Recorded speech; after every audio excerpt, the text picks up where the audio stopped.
बिस्मिल्लाहिर्रहमानिर्रहीम, अस्सलाम वालेकुम। मैं हुमारी अली और आप देख रहे हैं मेरा यूट्यूब चैनल। उम्मीद करती हूँ कि अपनी फैमिली के साथ खुश व खुर्रम ज़िंदगी गुजार रहे होंगे इंशाल्लाह ताला। नूर मुकद्दम और दरिंदे ज़ाहिर जाफ़र के दोस्तों ने पुलिस को क्या सच बताया?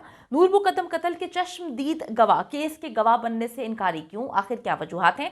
आज की वीडियो में इस पर बात करेंगे। शौहर के टुकड़े टुकड़े करने वाली औरत ने कत्ल की असल वजह बता दी और ये भी बता दिया कि इस कत्ल में उसके साथ और कौन कौन मुलव्वस था। लाश का मुआयना करने वाली डॉक्टर ने लाश के हवाले से होलनाक इंकशाफात कर दिए हैं जो कि बहुत ही तकलीफ दे हैं। वीडियो को आखिर तक ज़रूर देखिएगा क्योंकि जितनी भी वीडियोस नूर मुकद्दम कत्ल केस पे बनाई जाती हैं उनको ना सिर्फ देखा करें बल्कि ज़्यादा से ज़्यादा शेयर किया करें।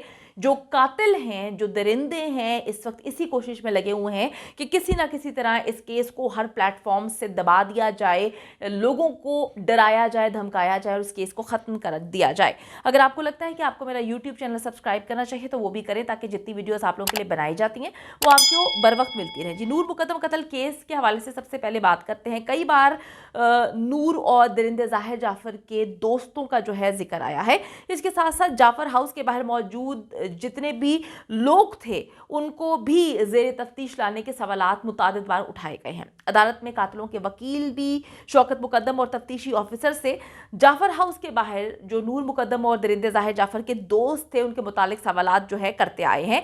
सीसीटीवी फुटेजेस की अगर हम बात करें तो उसमें भी कुछ लोग जो हैं वो कत्ल के वक्त घर के बाहर ना सिर्फ मौजूद थे बल्कि कोशिश भी कर रहे थे कि वो अंदर आने की कोशिश करते हुए दिखाई दिए हैं और साफ फुटेजेस में वो नज़र आते हैं, पता है कि वो कौन है। लेकिन अब सवाल ये पैदा होता है कि ये लोग कौन थे और उन्हें शामिल तफ्तीश क्यों नहीं किया गया? कि देखें ना, अब उन्हें गवाह बनाया जा सकता था, वो वहाँ पर मौजूद थे और आपको याद होगा कि एक शख्स जो है वो सीसीटीवी फुटेजेस में जब हमने देखी कि नूर मुकद्दम जो है ऊपर से छलांग लगाती है और बाहर भागने की कोशिश करती है तो एक शख्स सलवार कमीज़ में नज़र आया था और वो खड़ा होकर देख रहा था, सुन रहा था, उसको बहुत सारी चीज़ें पता थी। इसके अलावा नूर मुकद्दम के और दरिंदे ज़ाहिर जाफ़र के दोस्त भी जो हैं घर के बाहर मौजूद थे। तो अब सबसे जो है बड़ा सवाल ये पैदा होता है कि इनको शामिल तफ्तीश क्यों नहीं किया गया। दरहकीकत नूर मुकद्दम और ज़ाहिर जाफ़र के कुछ दोस्तों को जाफ़र हाउस के बाहर देखा गया। पुलिस ने उनसे तफ्तीश की है, उनसे पूछा गया, उनसे बातचीत की गई, लेकिन दो वजूहात की बिना पर उनके नाम जो हैं वो ट्रायल का हिस्सा नहीं बनाए गए। नंबर वन, आपने गौर से समझना है, मैंने इसलिए थोड़ा सा आसान अल्फाज में आपको समझाने की कोशिश करूंगी। नंबर वन जी, ये दोस्त नहीं जानते थे कि घर के अंदर क्या हो रहा है। उनको घर के बाहर की तो सारी सिचुएशन समझ आ रही थी कि अगर वो देख रहे थे कि अंदर से शोर आ रहा है या ज़ाहिर जाफ़र जो है वो बालकनी जो उसका टेरेस है वहाँ पर आ रहा है, लेकिन उनको ये बिल्कुल नहीं मालूम था कि घर के अंदर क्या हो रहा है। नंबर टू, इन सब ने केस का गवाह बनने से ही साफ इनकार कर दिया। अब अगर जो है कोई गवाह बनना ही नहीं चाहता तो उसको फोर्स नहीं किया जा सकता। इन लोगों ने फोर्स नहीं किया, उन्होंने साफ अल्फाज में कह दिया है कि जी हम गवाह नहीं बनना चाहते। और आपको पता है कि इनका ताल्लुक काफ़ी हाई क्लास फैमिलीज से था तो वो नहीं चाहते थे, उनके पेरेंट्स भी नहीं चाहते थे कि उनके बच्चे जो हैं वो बदनाम हों, उनके बच्चों का नाम आए और किसी भी तरह से उनके मामलात ख़राब हों। तो अब पुलिस को भी कॉल रिकॉर्ड और दीगर शवाहिद से इन दोस्तों का जुर्म में शमूलियत का सबूत मिला ही नहीं। उनको कहीं से लगा ही नहीं कि ज़ाहिर जाफ़र का कोई कनेक्शन था या इन्होंने ज़ाहिर जाफ़र के साथ मिलकर कोई प्लान बनाया था, उसको एग्जीक्यूट कर रहे थे। उसको मारने का जो है कोई भी सिरा नज़र नहीं आया, कोई प्लान नज़र नहीं आया। तो पुलिस को उनके खिलाफ कोई सबूत मिलता ही नहीं है। इसी बिना पर मुकद्दम फैमिली की रजामंदी से किसी भी दोस्त को जो है वो मुकदमे का हिस्सा नहीं बनाया गया। तो ये वजूहात थी कि बार बार लोग कह रहे थे कि इनको क्यों नहीं बनाया जा रहा। तो ये इम्पॉर्टेंट तरीन चीज़ थी जो कि मैंने आपको बता दी। दूसरा जी, कराची की तारीख का मशहूर और खौफनाक तरीन जो है वाक़या जहाँ पर एक औरत अपने ही शौहर के टुकड़े टुकड़े कर देती है, उसकी बॉडी के इतने पीसेस करती है कि पुलिस जो है, डॉक्टर्स परेशान हो जाते हैं कि ये कौन सी खूनखार औरत जो है आ गई है और ये कौन है जिसने इतनी बेदर्दी से अपने ही शौहर को मार दिया। पुलिस जी जब मौके पे पहुंचती है तो नशा करके आराम से सो रही होती है और बाकी पूरे घर में ना सिर्फ खून होता है बल्कि जिस्म के टुकड़े भी मुख्तलिफ जगहों पर बिखरे होते हैं। ये केस मशहूर तो बहुत हुआ लेकिन हम लोगों का अलमिया ये है कि कुछ वक्त ही हम लोग फॉलो करते हैं उन केसेस को और उसके बाद वो दब जाते हैं। तो मैं आपको बताती चलूँ कि कराची के इलाके सदर में कत्ल करके लाश के टुकड़े टुकड़े करने का इतराफ़ ये औरत कर चुकी है।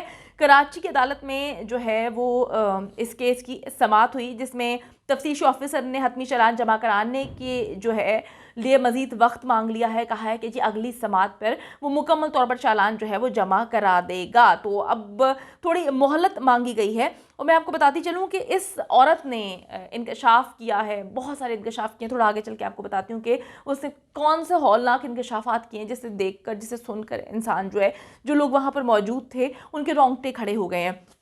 इस औरत ने अभी बता दिया है कि जी मैंने ही अपने शोहर को जो है ना सिर्फ कत्ल किया, बल्कि जब मैं कत्ल कर रही थी तो मेरी जो 2 बेटियां हैं वो उस वक्त वहाँ पर मौजूद थीं, और जब कत्ल हो गया मैंने जो है कत्ल कर दिया, बॉडी के पीसेस कर दिए, तो मेरी बेटी ने देखा। उसके बाद मेरी बेटी जो है वो अपनी छोटी बहन को लेकर वहाँ से चली जाती है। तो अभी तक वो दोनों बच्चियाँ रूपोश हैं, जो पुलिस के मुताबिक जो है वो चाहती हैं कि इनको वो गवाह के तौर पर इस्तेमाल करें, गवाह बनाएं, लेकिन वो लड़कियां अभी तक जो है वो पुलिस उनको न ढूंढ पाई है, ना पुलिस उनका सुराग लगा पाई है। तो अब ये जो औरत है इंकशाफ करती है कुछ ऐसे अजीब व गरीब कि बंदा कहता है कि इतनी छोटी सी बात पे कोई शख्स किसी दूसरे शख्स का इतनी बुरी तरह जालिमाना अंदाज में कत्ल कैसे कर सकता है। ये कहती है जी मामूली बात पर जो है मेरे मियाँ के साथ मेरी तल्ख कलामी हुई, मैंने सर पर जो है वो प्लास दे मारा। प्लास जब मारा इसने तो वो शख्स जिसका शोहर था वो बेहोश हो जाता है। जब वो बेहोश होता है तो फिर उसी दौरान वो उसके जिस्म के टुकड़े टुकड़े कर देती है। मैं आपको बताती चलूँ कि ये दोनों जो हैं ना सिर्फ आइस का नशा करते हैं, बल्कि इस औरत के मुताबिक जो है बहुत पहले से ये दोनों आइस का नशा कर रहे हैं। और पुलिस ने कहा है कि 1.5 साल कबल दोनों मियाँ बीवी जो है वो पुलिस स्टेशन आते भी हैं, इनकी लड़ाई होती है, ये लड़ते झगड़ते आते हैं, तो पुलिस जो है वो कोई FIR दर्ज नहीं करती। इनका मामला जो है वहीं पर रफा दफा करा के, इनकी सुलह करा के इनको भेज दिया जाता है। पुलिस ने इस मामले को ना सिर्फ रफा दफा किया, बल्कि पुलिस ने ये भी सोचा कि ये मामला जो है ये ख़त्म हो गया। पुलिस को बिल्कुल नहीं पता था कि 1.5 साल के बाद ये औरत जो है आइस के नशे में आके अपने शोहर को इस तरह से कत्ल कर देगी। दूसरी तरफ जी पुलिस सर्जन के मुताबिक जो है वो लाश के हवाले से उन्होंने होशरुबा इंकशाफात किए हैं।